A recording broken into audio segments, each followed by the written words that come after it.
நேற்று வந்து பெரிய பரபரப்பு இன்றைக்கெல்லாம் இண்டஸ்ட்ரி ஃபுல்லாக ஆல் ஓவர் இந்தியா.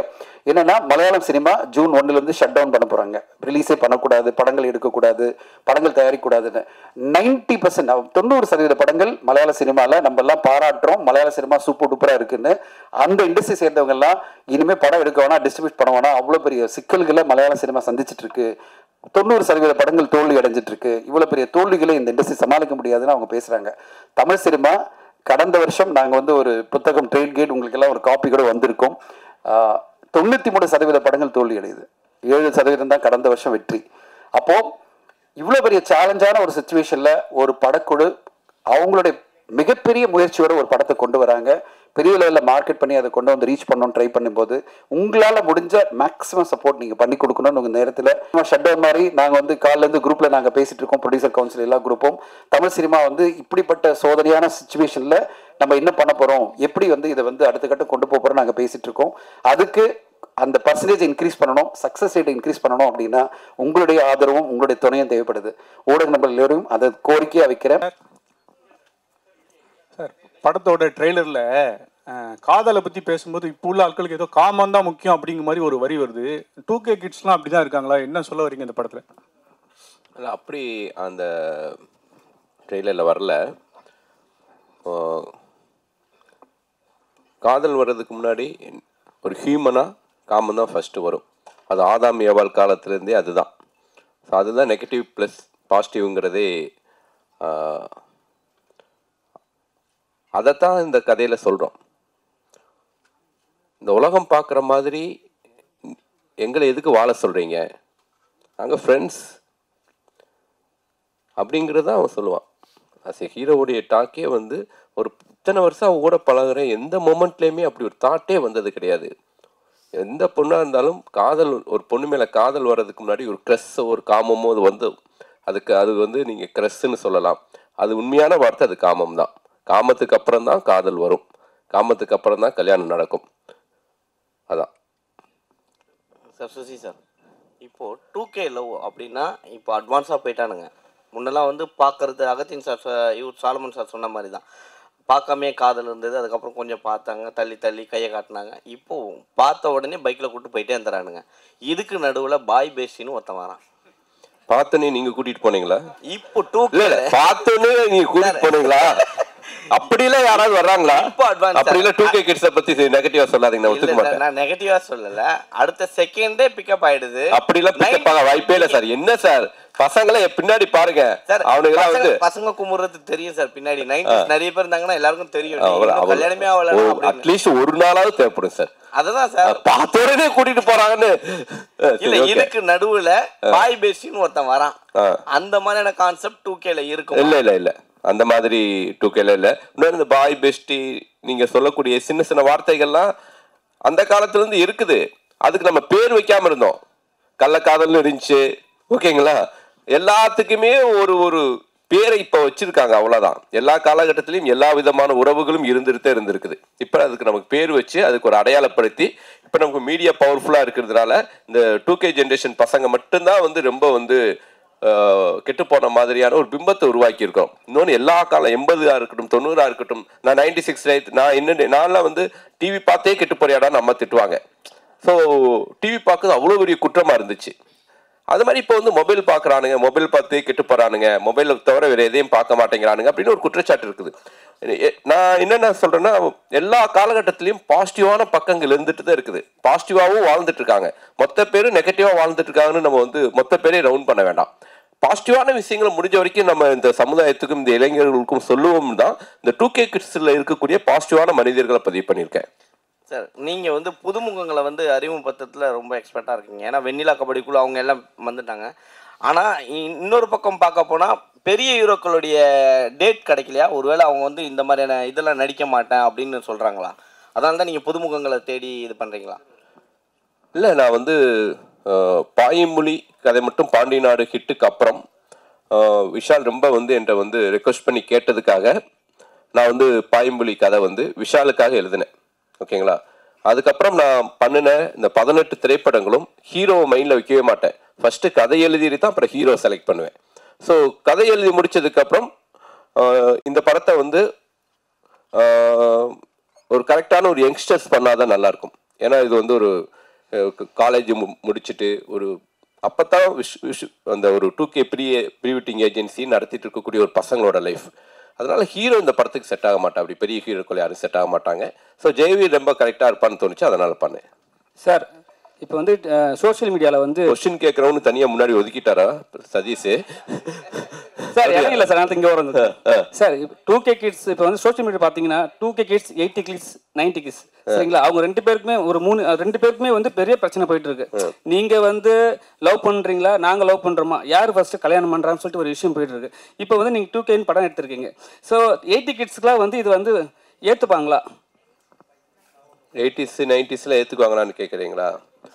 நான் அந்த 80s 90ஸ்க்கு ஏற்றுக்கிற மாதிரி நான் இந்த படத்தில் கிளைமேக்ஸ் வச்சுருக்கேன்.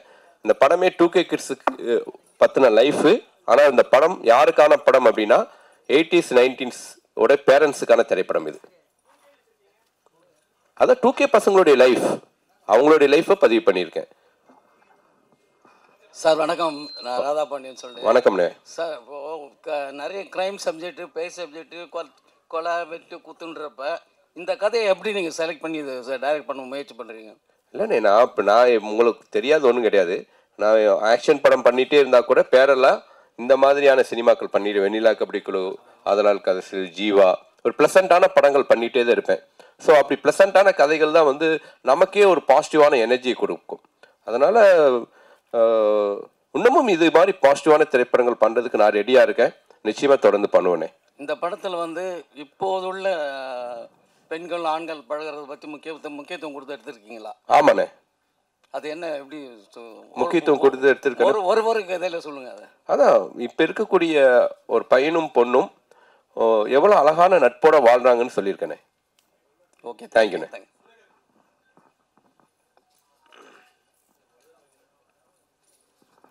சார் காலேஜஸில் ப்ரமோட் பண்ண போகிறீங்கன்னு சொல்லியிருந்தீங்க, அது ப்ரீ ரிலீஸாக பண்ண போகிறீங்களா இல்லை ஒவ்வொரு காலேஜுக்கும் தனியாக டிக்கெட் வாங்கி அந்த மாதிரி கொடுத்து அந்த மாதிரி பிளான் பண்ணிட்டு? இப்போ வந்து 4 ஃப்ரேம்ஸில் தான் ஷோ ப்ளே பண்ணுறேன். ஸோ அவங்க காலேஜ் ஸ்டூடெண்ட்ஸ் எல்லாரையும் வர வச்சு எல்லாருக்கும் ஷோ போட்டுட்டு அப்புறம் அவங்களுடைய கலந்துரையாடல் மாதிரி பிளான் பண்ணியிருக்கேன். கோயம்புத்தூரில் காலேஜுக்கு ஆப்போசிட், பிஹெச்டி காலேஜுக்கு ஆப்போசிட்லேயே வந்து ஒரு தியேட்டர் இருக்குது. அந்த தியேட்டரில் கோயம்புத்தூரில் பிளான் பண்ணியிருக்கோம். ஸோ ப்ரீமியர் ஷோ, அதாவது ப்ரீவி தியேட்டர்ஸ் இல்லாத ஊர்களில் தியேட்டர்லேயே போட்டு காமிச்சு அவங்களோட ஒப்பீனியன் வாங்கிட்டு அதுக்கப்புறம் வந்து அவங்களோட பேசலான்னு முடிவு பண்ணியிருக்கோம். தனஞ்சலி சார், ஏதோ அம்பழுக்க போறீங்கன்னு நினைக்கிறேன். இல்லை கேரளா இண்டஸ்ட்ரியே வந்து க்ளோஸ் பண்ணுற அளவுக்கு போயிடுச்சுன்றீங்க. பட் ஆனால் தமிழ் இண்டஸ்ட்ரியும் அந்த அளவுக்கு தான் இருக்குது. ஆனால் நம்மளுக்கு போராட்ட குணம் அதிகமாக இருக்கிறதுனால நிறைய படங்கள் வந்துட்டுருக்கு. பட் ஆனால் ஒரு படம் ரிலீஸ் ஆனதுக்கு எல்லா படங்களும் இப்போ நிறுத்தி வச்சுருக்காங்க. எந்த தயாரிப்பாளரும் இயக்குனர் சங்கமும் யாரும் குரல் கொடுக்கலையே. அப்படி இருக்கும்பொழுது சினிமா எப்படி வளரும்? ஒன்று சொல்கிறேன். இப்போ இந்த வருஷம் பார்த்தீங்கன்னா புது படங்கள் ஆரம்பிக்கிறதே கம்மியாயிடுச்சு. இப்போ அட் எ டைம் பார்த்தீங்கன்னா ஒரு காலகட்டத்தில் 20-30 படங்கள் பண்ணிட்டு இருந்த தமிழ் சினிமாவில் 7 படங்கள் தான் ப்ரொடக்ஷனே போயிட்டுருக்கு. ஸோ இதுக்கு எல்லாமே காரணம் இவ்வளோ படங்கள் வந்து சக்ஸஸ் ஆகாமல் போனது தான். ஆனால் அது ஒரு பெரிய படம் வரும்போது வேறு வழி கிடையாது. ஏன்னா எல்லாமே ஒரு 900 திரையரங்கில் இந்த படத்தை வெளியிடணுன்றது டிஸ்ட்ரிபியூஷன் ரெக்குவயர்மெண்ட் இருக்குது. மக்களும் அதை எதிர்பார்க்குறாங்க. நேற்று ஒரு நாள் மட்டுமே இப்போ நீங்கள் படம் எடுத்தீங்கன்னா விடாமுயற்சி கிட்டத்தட்ட 25 கோடி மேலே தமிழ்நாட்டில் கலெக்ட் பண்ணியிருக்கு. அப்போது அந்தளவு ஆடியன்ஸ் வந்து ஓப்பனிங் கொடுக்க ரெடியாக இருக்காங்க பெரிய நடிகர்கள் நடித்த படங்களுக்கு. ஆனால் அதே ஒரு சின்ன படம் வரும்போது ஆடியன்ஸ் வந்து செலக்டிவாக பார்க்குறாங்க. அந்த செலக்டிவாக எப்படி பார்ப்பாங்கன்னா நீங்கள் என்ன சொல்கிறீங்க வச்சு தான் பார்ப்பாங்க. ஊடகங்கள் என்ன சொல்லுது, படத்தை பற்றி படம் ஃபஸ்ட்டு பார்த்த ஊடகங்கள் என்ன சொல்கிறாங்க, அடுத்ததாக ஃபஸ்ட்டு ஷோ பார்க்குறாங்களே அவங்க எப்படிப்பட்ட ஒப்பீனியன் கொடுக்குறாங்க வச்சு தான் அடுத்த கட்டமாக ஆடியன்ஸ் வராங்க. அப்போது சிறு மற்றும் மீடியம் பட்ஜெட் படங்கள்லாம் நம்பி இருக்கிறதே வந்து ஊடகங்கள் என்ன சொல்லுது, ஃபஸ்ட்டு ஷோ பார்க்குற ஆடியன்ஸ் என்ன சொல்கிறாங்களோ அதை நம்பி தான் இருக்காங்க. அதை வந்து நீங்கள் ஒரு பேலன்ஸ்டாக சப்போர்ட்டிவாக பண்ணும்போது அந்த படங்களுக்கு ஒரு சின்ன டேக் ஆஃப் இருக்குது. பெரிய நடிகர் நடித்த படத்துக்கு அது பிரச்சனையே கிடையாது. எதிர்பார்ப்பு இருக்கிற படத்துக்கு பிரச்சனையே கிடையாது. ஆடியன்ஸ் உள்ளே வந்துடுறாங்க. அது மட்டுமே பத்தாது இல்லை இண்டஸ்ட்ரிக்கு. இன்றைக்கி ஏன் கேரளா ஷட் டவுன் ஆகுதுன்னா ஒரு 10 படம் தான் வெற்றி அடையுது. அவங்களுக்கும் 220 படம் வந்தது லாஸ்ட் இயர். அதில் 10 படம் தான் வெற்றி அடையும் போது அவங்க இப்போ என்ன சொல்லிட்டாங்க, இந்த இண்டஸ்ட்ரி தாங்காது, இவ்வளோ பேர் ஃபெயிலியர் ஆகிட்டாங்க, இவ்வளோ பேர் லாஸ் ஆகிட்டாங்க, அப்போ நம்ம ஷட் டவுன் பண்ணி காஸ்ட்டை குறைக்கணும், எல்லாத்தையும் குறைக்கணும் அப்படின்னு மூடுக்கு வந்துட்டாங்க. இது இப்போ டிஸ்கஷனில் இங்கே நம்முடைய அசோசியேஷன் எல்லாம் அதான் போயிட்டுருக்கு. எப்படி குறைக்க போகிறோம்? ஏன்னா சிறு பட்ஜெட் படங்கள்லாம் சக்ஸஸ் ஆக மாட்டேங்குது பிகாஸ் ஆஃப் வேரியஸ் நான் சொன்ன மாதிரி ரீசன். அப்போ பெரிய பட்ஜெட் படங்களை நம்ம நம்பி இருக்கும்போது அதெல்லாம் காஸ்ட் எங்கோ போயிடுச்சு, டேட்டும் கிடைக்க மாட்டேங்குது. அப்போ எப்படி பண்ணுறது? இண்டஸ்ட்ரியை ரீஃபார்ம் பண்ணணும்னா வேறு வேலை பண்ணணும் அப்படின்னு பார்க்குறோம். ஸோ இண்டஸ்ட்ரியை பொறுத்தவரையும் இப்போ வந்து எல்லாருமே, தமிழ் மட்டும் இல்லை, மலையாளம் சினிமா, ஹிந்தி சினிமா எல்லாமே ஒரு ஷேக் அவுட்டில் தான் இருக்குது. ஒரு மாதிரி கலகலத்து போயிருக்கு. என்ன பண்ண போகிறோம், எப்படி இண்டஸ்ட்ரியை ரிவைவ் பண்ண போகிறோன்னு தான் எல்லாருமே அதுக்கான ஒரு முயற்சி எடுத்துகிட்டு இருக்கோம். இல்லை, கேரளா இண்டஸ்ட்ரியில் வந்து நீங்கள் சொல்கிற மாதிரி இதுவானாலும் கவர்மெண்ட் ஓடிடி ஆரம்பிச்சிருக்காங்க. ஆனால் தமிழ்நாட்டில் அது ஆரம்பிக்கலை. நீங்களும் யாரும் குரல் கொடுக்க, அப்படி ஆரம்பித்தால் சிறு படங்களுக்கு ஒருவேளை ஒரு வாய்ப்புகள் இல்லை. இப்போ நீங்கள் சொல்கிற கேரளா ஓடிடி வந்து இன்னும் பெருசாக அவங்க வந்து ரீச் ஆகல. எல்லாமே சேல் ஆகாத படங்கள், மக்கள் வந்து உடனே பார்ப்பாங்களா அப்படின்ற படங்கள் தான் இப்போதைக்கு ஃபஸ்ட்டு கொடுக்குறாங்க. ஏன்னா ப்ரைஸ் கொடுத்து வாங்கணும். எல்லா தயாரிப்பாளரோட எதிர்பார்ப்பு என்னென்னா ஒரு பெரிய அமௌண்ட்டில் நம்மளுக்கு வித்துட முடியுமா, அதை வித்துட்டா தான் நம்ம கவர் பண்ண முடியும் காஸ்ட்டை. சும்மா ரெவன்யூ ஷேரில் போட்டு எப்படி கவர் பண்ண முடியும்? ஓகே, புது ஓடிடி ஆரம்பித்து ரெவன்யூ ஷேரில் போட்டு யார் பார்ப்பாங்க, எப்படி வரும்ன்ற ஒரு பயம் வருது இல்லை தயாரிப்பாளருக்கு. எல்லா தயாரிப்பாளரும் ஒரு 4 கோடி 5 கோடி இன்வெஸ்ட் பண்ணால் ஒரு 3 கோடி ஃபஸ்ட் எடுத்துட்டா அவங்களுக்கு நம்பிக்கை வரும். அதான் cinema. So 2K love story பற்றி இதை தானே கேளுங்க. ஏன்னா இண்டஸ்ட்ரி பற்றி நிறைய பேச வேணாம். 2K லவ் ஸ்டோரி சார் 2013 வந்து ஆதலால் காதல் செய் ஒரு படம் பண்ணீங்க. அதுவே 2K கிட்ஸ் ஸ்டோரி தான். ஸோ இது எந்த விதத்தில் மாற்றமாக இருக்கும்? ஏன்னா நிறைய படம் நீங்கள் லவ் ஸ்டோரியை பண்ணிட்டீங்க. இது எப்படி இருக்கும், புதுசாக இருக்கும்? ஆனால் உங்களை தொடர்ந்து கேள்வி கேட்குறவங்க 2K லவ் ஸ்டோரி பற்றி கேளுங்க. ஏன்னா ஒரு 10 நிமிஷத்தில் பேசிட்டு நம்ம எல்லாம் கிளம்பிடலாம். மற்ற கேள்விகள் வேண்டாம். நான் ஒரு 2 ப்ரொடியூசரை கூட்டிகிட்டு வந்தேன் நான் படம் பண்ணலான்ட்டு. லைட்டாக தனஞ்சயன் சார் பேசுறதுல பதட்டமாயிட்டாரு. ரொம்ப ரிஸ்க் அதிகமாக இருக்கும் போல தெரியுது. நான் இப்போ யோசிக்கிறேன், இந்த ப்ரொடியூசரை கூப்பிடாமே இருந்திருக்கலாமோ. வெங்கடேசன் சார் எந்திரிங்க. சார் தான் எனக்கு என்ன சார் தெரியும், பாசிட்டிவான விஷயங்களை பேசணும் தான் படமே எடுக்கிறோம். சரி, ஓகே. எனிவே சார் பயப்படாதீங்க, நான் இருக்கேன், டோன்ட் வரி. ஸோ இந்த படத்தை பொறுத்த வரைக்கும் ஆதலால் காதல் செய் ரொம்ப ஒரு ஹாண்டிங்கான ஒரு கிளைமேக்ஸாக இருக்கும். அந்த டயத்தில் இந்த 2010 அந்த பசங்க லைஃப்குள்ளே இப்படியான ஒரு லைஃப், இப்படியான பிரச்சனைக்குள்ளேயும் மாட்டிக்கிறாங்க. அவங்க பண்ணுற தப்புனால ஒரு குழந்தை எப்படி அனாதை ஆகுதுங்கிற ஒரு விஷயத்தை பதிவு பண்ணேன். பட் இந்த படத்தை பொறுத்த வரைக்கும் இந்த பசங்களுடைய லைஃப் ஸ்டைலுக்குள்ள ஒரு எவ்வளோ பாசிட்டிவாக, எவ்வளோ ப்ளசண்ட்டாக இவங்க இருக்கிறாங்க, எவ்வளோ எந்த மாதிரியான பிரச்சனைகள் வந்தாலும் எவ்வளோ வந்து தெளிவாக முடிவு எடுக்கிறாங்க அப்படிங்கிறத தான் சொன்னேன். இந்த படம் வந்து ஒரு ஒரு லவ் ஸ்டோரியாக இருந்தாலும் இந்த படத்துடைய கிளைமேக்ஸ் இந்த படத்தை வந்து ஒரு யூனிக்கான படமாக மாற்றும். அதுதான் இந்த படத்துடைய பலம்னு நான் பிலீவ் பண்ணுறேன். அந்த கிளைமேக்ஸை நம்பி தான் எடுத்தேன். கண்டிப்பாக படம் பார்த்து எல்லாருமே அந்த கிளைமேக்ஸை பர்டிகுலராக பேசுனது ரொம்ப மகிழ்ச்சி அளிக்குது. இமான் சார் வணக்கம் சார். சொல்லுங்கள். ஸோ காதலர் தினம் 14ஆம் தேதி வருது, உங்கள் படமும் ரிலீஸ் ஆகுது. ஸோ ஸ்பெஷலாக இதுக்கு லவர்ஸுங்களுக்கு ஏதாவது மியூசிக் போட்டிருக்கீங்களா? ஏன்னா இப்போ இருக்கவங்க ஸ்பீடாக இருக்காங்க, டக்குன்னு கேட்டு போகிற மாதிரி இருக்குமா, இளையராஜா சார் மாதிரி நிறுத்தி நிதானமாக கேட்குற மாதிரி இருக்குமா? கஷ்டப்பட்டு ஸ்க்ரீன்லாம் பண்ணோம். இந்த கேள்வி என்னங்க நியாயமாங்க? இந்த கேள்விலாம் இப்போ இருக்க ஜென்ரேஷன் ஸ்பீடாக இருக்குல்ல, அதுக்கேற்ற சார் போட்டால் நின்று கேட்க போகிறாங்க. இல்லை, போட்டு காமிச்சோமே, நீங்கள் வெளியில் நீங்கள் சாப்பிட்டுட்டு இருந்தீங்க, அவர் வாயால அந்த மியூசிக்கை சொல்லணும்ன்ற நான் கேட்க போறேன். எப்படி நான் மொபைல்ல கேட்டு போறேன். நீங்க அவரு வந்து அவரை சாங்கை பத்தி அவரே எதுக்கு சொல்லணும்? நீங்க தான் சொல்லணும். நல்லா இருக்கு சார், கிரிப்பா இருக்கு சார் அப்படின்னு நீங்க தான் சொல்லணும். இல்லை சார், நம்ம ஒரு இசையமைக்கும் போது எல்லா வயதினருக்கும் அது போய் சேரணுன்ற ஒரு விஷயம் எப்பவுமே மனசில் எனக்கு வந்து இருக்கும் சார். வெறும் இப்போ இருக்கிற ஒரு நம்ம அதை கண்டெம்பரரி ஆடியன்ஸுக்கு மட்டும் கேட்டர் பண்ணோம்னா அது வந்து காலம் தாண்டி அது நிற்காதுன்ற ஒரு நம்பிக்கை எனக்கு எப்பவுமே அது பேசிக்கலாக இருக்கும் சார். ஸோ அதனால் என்ன மாதிரி பாடல் பண்ணாலும் இரஸ்பெக்டிவ் ஆஃப் ஜானர், என்ன ஜானரில் பண்ணாலும் அதுக்குள்ளே இருக்க கோர் மெலடி கண்டென்ட் வந்து ஸ்ட்ராங்காக வைக்கணுன்றது தான் எப்போவுமே அது பை டிஃபால்ட் இருக்கிறது தான். ஸோ இப்போ நம்ம வெளியே இருக்கிறது வந்து உள்ளுக்குள்ளே ஒரு சாக்லேட் வச்சுட்டு மேலே வைக்கிற அந்த ரேப்பர் தான். அந்த ரேப்பர் தான் நம்ம டிசைன்ஸ் மாற்றிக்கிறோம் இல்லையா. உள்ளே இருக்க சாக்லேட்டோடைய டேஸ்ட் வந்து அது சாக்லேட்டாக தான் இனிப்பாக இருக்க போகுது. ஸோ அப்படி தான் இசையாக நான் பார்க்குறேன். நான் உள்ளுக்குள்ளே ஜீவன் இருக்கணும், மேலே இருக்க ரேப்பர் அந்த கோட்டிங் தான் வந்து 2K மாற்றிருக்கோம் சார். அவ்வளோதான். ஒரு பிரமாதமான கேள்வி நானே கேட்குறேன். நம்ம ரொம்ப பிரமாதமான கேள்வி கேளு. நம்ம ஜெகவீர் பிரதர் ஒரு கிரிக்கெட் பிளேயர், உங்கள் நண்பர் அஸ்வின் ரிட்டையர்ட் ஆகிட்டாரு. ஸோ ரிட்டையர்ட் ஆகும்போது உங்களுடைய ஃபீல் எப்படி இருந்துச்சு? டோனி உங்களுக்கு டின்னர் கொடுத்துருக்காரு, டோனிக்கு நீங்கள் பவுலிங் போட்டிருக்கீங்க, அந்த அனுபவங்களை பற்றி கொஞ்சம் சொல்லுங்கள். நிறைய பேருக்கு தெரியாது.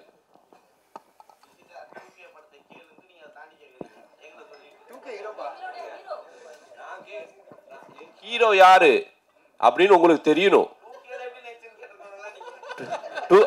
இல்லைங்க, இவரை பத்தின அறிமுகம் எனக்கு வேணும். அப்பதான் சரி, கரெக்ட் தான். இருந்தாலும் வந்து நான் மன்னிப்பு கேட்டுக்கிறேன். ஓகேங்களா? அவங்க உங்களுக்கு என்ன தோணுதோ சொல்லுங்க பிரதர்.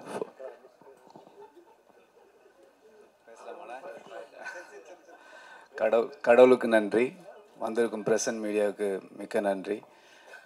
நான் என்னை பற்றி சொல்கிறதுக்கு ஒன்றும் பெரிய விஷயங்கள்லாம் இல்லை. நான் கிராமத்தில் சொரக்குடின்ற கிராமத்தில் திருநள்ளாறு பக்கத்தில் பிறந்து வளர்ந்த ஒரு விவசாய குடும்பத்தில் பிறந்து வந்த மிடில் கிளாஸ் ஃபேமிலி பையன். அங்கேருந்து ஆஸ் யூஷுவல் எல்லா நம்ம இந்தியாவில் வளர எல்லா பசங்களும் இருக்கிற மாதிரி கிரிக்கெட்லேயும் ஒரு ஆர்வம் இருந்தது, சினிமாலேயும் ஆர்வம் இருந்தது. சின்ன வயசில் கிராமத்தில் நிறைய ஸ்டேஜில் டான்ஸ் ஆடி அதுலேருந்து வர கிளாப்ஸு அங்கே தூக்கிட்டு போய் கொண்டு வந்து விட்ட விஷயங்கள் வந்து மனசில் ஆழமாக பதிஞ்சிருந்தது. ஸோ கிரிக்கெட்டும் ஃபாலோ பண்ணி போயிட்டு இருந்தேன். சினிமா சைட்லேயும் ஒரு ஆசை இருந்துச்சு. ஆனால் சினிமா சைடில் வர்றது வந்து அவ்வளோ ஈஸியான விஷயம் இல்லை. கிரிக்கெட் ஆனால் நீங்கள் விளாண்டுட்டே இருக்கலாம் ரெகுலராக, அதை நான் பண்ணிகிட்டு இருந்தேன். அப்புறம் குடும்ப சூழ்நிலை காரணமாக எனக்கு கீழே தம்பி தங்கச்சிலாம் இருந்தாங்க. அந்த ரெஸ்பான்சிபிலிட்டி காரணமாக நான் கிரிக்கெட் மட்டும் படிச்சுட்டு படிப்பில் கவனம் செலுத்த ஆரம்பித்தேன். ஆஸ் யூஷுவல் எல்லா மிடில் கிளாஸ் ஃபேமிலியும் சொல்கிற மாதிரி +2 முடிச்சிரு, அடுத்து டிகிரி முடிச்சிரு, அடுத்து ஒரு வேலையை வாங்கிடு அப்படின்னாங்க. அதுலேயே என் வாழ்க்கை போயிடுச்சு மோஸ்ட்லி. கடவுள் புண்ணியத்தில் நல்ல வேலை கிடச்சி ஆஸ்திரேலியாவில் போய் செட்டில் ஆகினேன். அங்கே ஆனால் கிரிக்கெட்டை விடாமல் தொடர்ந்து விளாண்டுட்டு இருந்ததுனால நேஷ்னல் பி டீம் வரைக்கும் விளாண்டுட்டு இருந்தேன். அப்போ இந்தியா டீம் வரும்போது அந்த டீமுக்கு ஆப்போனண்ட்டாக ப்ராக்டிஸ் மேட்ச் விளாண்டேன். ஸோ அது வந்து எனக்கு பெரிய விஷயமா இருந்தது. ஏன்னா நம்ம இந்தியாவுக்காக விளாட்ணும் அப்படின்ற ஒரு சூழ்நிலை தாண்டி, ஆனால் விளையாட்டு மேலே உள்ள ஆர்வத்தினால கடைசியில் கிரிக்கெட் வந்து இந்தியாவுக்கு ஆப்போசிட்டாக விளாண்டேன். ஸோ தோனி, விராட் கோலி, அஸ்வின் பிரதர், சுரேஷ் ரெய்னா இதுமாதிரி அவங்களோட ப்ராக்டிஸ் மேட்ச்லாம் நிறைய விளாண்டுருக்கிறேன். பட் அங்குள்ள சூழ்நிலையில் திரும்பியும் குடும்ப சூழ்நிலை தானால என்னால் கண்டினியூ பண்ண முடியல கிரிக்கெட்டை. So back to cinema. அங்கே இருக்கும் போதே நான் டைரக்ஷன் கோர்ஸ் படிச்சிருக்கிறேன், எடிட்டிங் கோர்ஸ் படிச்சிருக்கிறேன், ஆக்டிங் கோர்ஸ் படிச்சிருக்கிறேன். இப்படி ப்ரிப்பேர்டாக இருந்தேன். இடையில கோவிட் லாக்டவுன் வந்துச்சு. ஸோ அந்த கோவிட் லாக்டவுனில் ஐ வாஸ் திங்கிங், நம்ம இது வரைக்கும் குடும்பம், அண்ணன் தம்பி இந்தமாரி ரெஸ்பான்சிபிலிட்டியோடு வந்துட்டோம். ஆனால் இது வரைக்கும் நமக்காக என்ன பண்ணோன்னு யோசித்து பார்க்கும்போது ஒன்றுமே பண்ணல. வாழ்க்கையும் ஆல்மோஸ்ட் முடிஞ்சிடும். இப்படியே கடன், லோனு, அப்புறம் வீடு கட்டு, நம்ம மிடில் கிளாஸ் நம்ம எல்லாம் பண்ணுற மாதிரி தான். ஸோ அங்கேருந்து வந்த ஒரு பையன்தான் நான். அப்போ யோசித்து வீட்டில் உள்ள சப்போர்ட்னால திரும்பி சினிமாவை தொடர்ந்து வந்தேன். இப்பயுமே வந்து இந்த வாய்ப்பு வந்து கடவுள் எனக்கு கொடுத்து பெரிய வாய்ப்பாக பார்க்குறேன். ஏன்னா நிறைய பேர் 10-15 வருஷமாக சினிமாவில் போராடிட்டு இருக்கிறாங்க, இன்னமும் வாய்ப்பு கிடைக்கல, லைம்லைட் கிடைக்கல அவங்களுக்குலாம். எனக்கு வந்து ஒரு 3 வருஷம்தான். கோவிட் லாக்டவுன் தாண்டி வந்தது வந்து உடனே பிரபு சாலமன் சாரோட ஒரு ட்ராவல் இருந்துச்சு. அது இந்த இயர் 2ல் ஆரம்பிக்க போகிறோம். பட் அதை தாண்டி அண்ணனை வந்து நான் ஒரு ஆக்சிடெண்ட்டாக ஒரு சின்ன ஒரு மீட்டிங்கில் தான் பார்த்தேன். அந்த ஒரு மீட்டிங் வந்து ஜூன் 1 நடந்துச்சு. இப்போ அதுக்குள்ளே February 14 படம் வருதுன்றது வந்து பெரிய ஆச்சரியம். ஏன்னா ஒரு படம் எடுத்து முடிக்கிறது வந்து எவ்வளோ கஷ்டன்றது படிக்கும் போதெல்லாம் தெரியல. ஆனால் இப்போ நல்லாவே தெரிஞ்சுது எனக்கு. ஏன்னா படம் எடுக்கிறது ஒரு விஷயம், அது நம்ம கரெக்டான ஆட்களில் போய் சேரணும். அதனால் இப்போ எனக்கு வந்து ரொம்ப ரொம்ப சந்தோஷமாக இருக்குது, எக்ஸைட்டடாக இருக்குது. I think I'm at the right place at the moment. நான் வந்து ஒரு கனவுல கூட கண்டிருக்க முடியாது எல்லாரும் நினச்ச மாரி. நான் இப்போ அங்கே உட்கார்ந்த ஒரு ஆள் வந்து இங்கே ஒரு 3 வருஷத்தில் ஒரு சுசீந்திரன் சார் மாரி ஒரு டைரக்டரும், அப்புறம் இமான் சார் மாரி மியூசிக்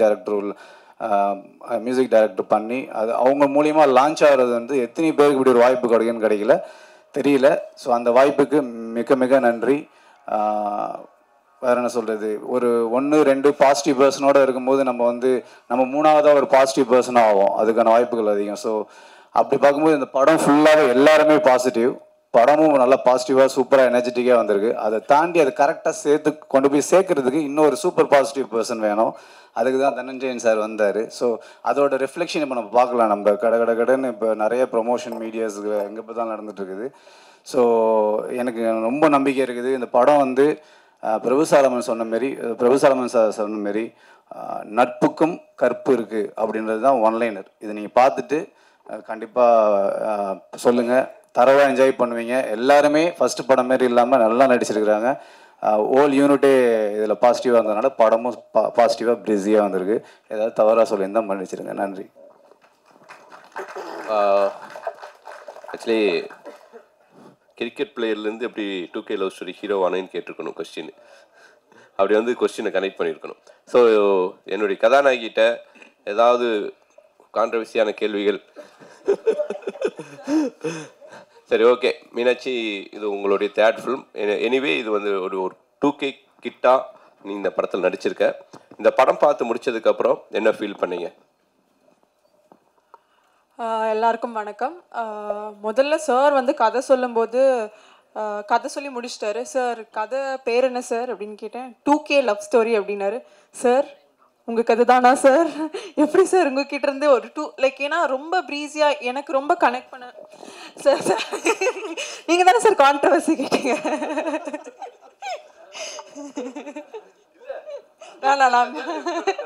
ஏன்னா சார் எப்பவுமே வந்து ஒரு வில்லேஜ் சப்ஜெக்ட், ஆதலால் காதல் செய்வீர், ஜீவா எல்லாம் ஸ்போர்ட்ஸ் ஜானர் எல்லாமே வந்திருக்கு. But it was such an young film. 2K நான் ஒரு 2K. ஸோ எனக்கு இந்த படம் ஸ்டோரி கேட்கும்போது ரொம்ப ரிலேட்டபிளாக இருந்துச்சு. ஸோ அதனால வந்து சொன்னேன் சார். சாரி. பட் ஐயோ ஏங்க மைக் கொடுத்தீங்க? இல்லை, நான் இப்போ பேசு சார். இந்த படத்தில் நடித்ததில் ரொம்ப சந்தோஷம். அண்ட் சுசி சாரோட 3வது படம். எல்லா படத்துலையும் ஃப்ரம் த பிகினிங் சார் படம் பார்த்து இருக்க. அந்த படத்தை நீ படம் பார்த்ததுக்கு அப்புறம் என்ன ஃபீல் பண்ணேன்னு क्वेश्चन கேட்டேன். என்ன படம் பார்த்து என்ன ஃபீல் பண்ணேன்னா, it's very very colourful, breezy. And ரொம்ப நாள் ஆச்சு ஒரு படம் ரொம்ப லைட் வெயிட்டடாக. ஃபர்ஸ்ட் ஹாஃப் ஜாலியாக போச்சு, செகண்ட் ஹாஃப் சுசி சாரோட ஸ்ட்ரென்த் நான் நினைக்கிறேன் காமெடின்னு நினைக்கிறேன். அது படம் த்ரூ அவுட்டாக இருந்துச்சு, ரொம்ப என்கேஜிங்காக இருந்துச்சு. அண்ட் Feb 14 அன்னைக்கு வந்து it's a perfect film to watch. So கண்டிப்பாக நீங்கள் எல்லாரும் February 14 வந்து படத்தை பார்க்கணும், சப்போர்ட் பண்ணணும்னு கேட்குறேன். தேங்க்யூ. நன்றி. சோபி மாஸ்டர், ஃபஸ்ட்டு விட்டு கொடுத்து போட சாங்கு மாஸ்டர் 3 நாளில் சாங் பண்ணணும் மாஸ்டர் அப்படின்னு கோயம்புத்தூர் கூப்பிட்டு வந்தேன். அவர் கூட்டிகிட்டு வந்துட்டு லொக்கேஷன்லாம் பார்த்தாரு. ஏன்னா அதாவது எக்ஸலண்ட்டாக இருந்துச்சு. இந்த படத்துக்கு மிகப்பெரிய இந்த சாங்க்கு பணம் வந்து கோயம்புத்தூர் லொக்கேஷன் மேனேஜர் மனோக்கு என்னுடைய நன்றி. அற்புதமான லொக்கேஷன்ஸ் காமிச்சாரு. ஒரு பெரிய செட்டு போட்ட மாதிரி இருந்துச்சு. ஸோ சோபி மாஸ்டர்கிட்ட 3 நாள் பண்ண சாங் பீட்டு கேட்டோடனே, சார் இந்த புது பசங்களை வச்சுட்டு 3 நாள் எடுக்கிறதுலாம் ரொம்ப கஷ்டம் சார், பேசாமல் என் அஸ்டண்ட் வச்சு எடுத்துலாமான்னு கேட்டார். தயவு செஞ்சு மாஸ்டர் எனக்கு நல்லா வரணும் அவ்வளோதான் அப்படின்ட்டு மாஸ்டர்கிட்ட சொல்லி அதை சாங் ஷூட் பண்ணோம். ஃபாரஸ்ட் சாங் வந்து மொத்தமாகவே மாஸ்டர் வந்து ஒரு அந்த சாங்க்கு நான் மைண்டில் விஷுவல் நான் நினச்சி பார்க்க முடியாத ஒரு விஷுவலை கொடுத்தீங்க. அது எப்படி மாஸ்டர்? எனக்கு அந்த கொஸ்டின் நான் கேட்கணும்னு நினச்சேன். சரி, உங்கள்ட்ட ஏதாவது கொஸ்டின் கேட்க சொல்லியிருக்காங்க, தயவு செஞ்சு ஏதாவது பதில் சொல்லிடுங்க. அப்படிலாம் வித்தியாசமெல்லாம் யோசிக்கல சார். நீங்கள் ஃபாரஸ்ட்னு சொன்னீங்க, நேரம் போய் சரி பார்த்தா அங்கே என்ன இந்த சாங்க்கு அந்த இடத்துல எப்படி செட் பண்ண முடியும்னு. ஆக்சுவலி நம்ம காஸ்டியூம்லாம் வேறு ஒன்று தைச்சிட்டோம் இல்லை சார், வேறு ஒரு காஸ்டியூம் ரெடி பண்ணிட்டாங்க. பட்டு அந்த இடத்துல நமக்கு நாங்கள் பார்க்கும்போது அந்த ஃபாரஸ்ட்டுக்கு விஷுவலாக நம்ம சவுண்டாக ஒன்று கேட்போம்ல, அந்த கதையும் வரணும், சேம் டைம் வந்து ஒரு அதுவும் ஒரு கிட்டத்தட்ட ஒரு ப்ரீ வெட்டிங் ஷூட் மாதிரி தான். ஸோ அந்த கான்செப்டை பேஸ் பண்ணி வேறு என்ன நல்லாயிருக்கும் விஷுவலாக, இந்த இடத்துல எந்த காஸ்டியூம் தான் நல்லாயிருக்கும்னு சொல்லி அப்புறம் அங்கே எமர்ஜென்சியாக ஒன்று அவசரமாக ரெடி பண்ணி ஒன்று பண்ணோம். மற்றபடி இதில் ரொம்ப அது பயங்கர சரி, ரொம்ப கஷ்டமான கேள்வி கேட்குறேன். தான் சொல்கிறேன். சுசீந்திரன் சாரோட நீ எத்தனாவது படம் பண்ணுறீங்க இது? சார் கணக்கே இல்லை எனக்கு தெரிஞ்ச. அது அவர் எவ்வளோ தெளிவாக 90 சொன்னார், இப்போ நீ சொல்லியே ஆகணும். அது நான் அப்படி கணக்கு வச்சுக்கலையே. ஆல்மோஸ்ட் வந்து 95% ஃபிலிம்ஸ் சார் பண்ணதில் எல்லாமே எனக்கு தெரிஞ்சு. ஆமாம், 95% ஃபிலிம் சார். ஆமாம் ஆமாம், ராஜபட்டையில் ஆரம்பித்தா இது வரைக்கும் எல்லா படத்துலையும் எல்லா சாங்ஸ் பண்ணிக்கிறேன். நன்றி, உங்கள் கேள்விகளுக்கு நன்றி. இப்போ ஒரு குரூப் ஃபோட்டோ எடுத்துடலாம்.